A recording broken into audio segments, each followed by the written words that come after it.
போக்குவரத்திற்கு சபைக்கு சொந்தமான பஸ் இல்லாத காரணத்தினால் பூனாகல்ல இருந்து பண்டாரவள்ளி பகுதிகளுக்கு வரும் பாடசாலை மாணவர்கள் எதிர்ப்பு ஆர்ப்பாட்டத்தில் ஈடுபட்டனர். பூனாகல இருந்து பண்டாரவள்ளை பாடசாலை மாணவர்கள் செல்வதற்கு இலங்கை போக்குவரத்துக்கு சொந்தமான பஸ் நேர அட்டவணையின்படி காலை 6 மற்றும் 6:20 பஸ் சேவைகள் கடந்த காலங்களில் ஈடுபடுத்தப்பட்டிருந்தது. பூனாகல, அம்பிடிகாந்த, மாவிட்டிய, லியங்காவேல போன்ற பகுதிகளிலிருந்து நாளாந்தம் சுமார் 100கணக்கான மாணவர்கள் நகர்ப்புற பாடசாலைக்கு வருகை தருகின்றமை குறிப்பிடத்தக்கது. குறித்த வீதியினூடான பாடசாலை மாணவர்கள் நகர்ப்புற பாடசாலைக்கு வருவதற்கு சுமார் 1 மணித்தியாலமும் 10 நிமிடம் வரை பயணிக்க நேர்ந்துள்ளது.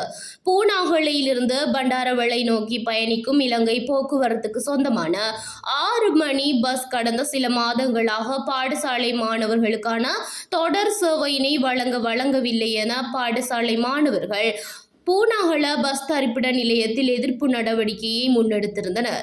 மாணவர்கள், பெற்றோர்கள் குறித்த எதிர்ப்பு நடவடிக்கையில் ஈடுபட்டிருந்ததோடு தமக்கான 6 மணி பஸ் தொடர்ந்து மீள் சேவையினை வழங்க வேண்டும் என வலியுறுத்தியிருந்தனர்.